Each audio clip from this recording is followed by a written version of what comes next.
ఇది మా దేవుడి ఇల్లు, అది మన రామాలయం.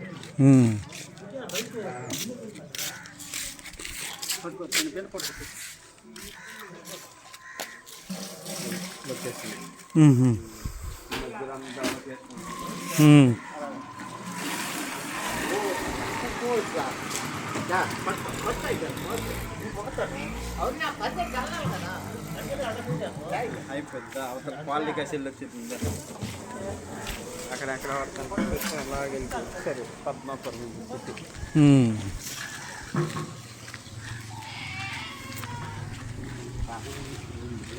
అంత ఆలుబిల్లి మీరే ఎక్కువ ఉందంటున్నారు. అంటే ఊర్లోన మా 80 గడప మెరలో 80 గడప ఉంది అక్కడ. మీ మధ్యలో ఏంటంటే 3 ఇళ్ళలో 4 తాతలు 4 వెళ్ళాలి మీరు. 5 తాతలు కాదు 5 1 2 3 5 మెరలో 5. మెరగలు అంటే వాళ్ళు నాయుడులా? వాళ్ళు మెరుగులో అంటే నాయుడులోనే ఆలుబిల్లు. ఇదంతా అప్పుడు గోలేదు. మన ఊర్లో మీ దేవుడు కొలుస్తారు కదా, బోయది ఇది దేవుడి వేస్తారమ్మ. ఇక్కడ ఉన్నట్టున్నారు. అక్కడ సెంటర్లో ఉన్నారు బ్యాచ్. అక్కడ చూసి వెళ్ళిపోతుందా.